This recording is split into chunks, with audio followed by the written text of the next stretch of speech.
Hello guys, good morning everyone. আজ 9 দিন পর অফিস যাচ্ছি। বাড়িতে একটু প্রবলেম ছিল, তাই ছুটি নিয়েছিলাম। আজও মনটা একদম ভালো নেই, একা একাই বসেছিলাম স্টেশনে। সুমন এসে আমাকে হাসানোর চেষ্টা করছিল। তারপর ওর সাথে একটু কথা বলে মনটা হালকা হলো। উঠে পড়লাম ট্রেনে।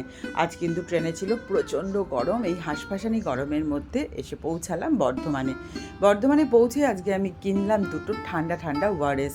নাহলে আমি একদমই মনে হচ্ছিলো নিঃশ্বাস নিতে পারছি না। অফিসে এসেও তারপর অনেকক্ষণ পরে কাজ নিয়ে বসলাম। আজকে কাজেও কনসেন্ট্রেট করতে পারছিলাম না। তারপর বিকেলবেলা আবার বাড়ির পথে রওনা দিলাম। উঠে পড়লাম টোটোয়।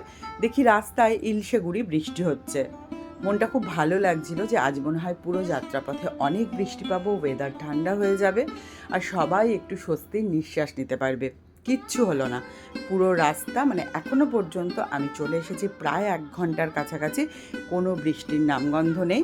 এভাবেই কেটে গেল আজকের দিনটা।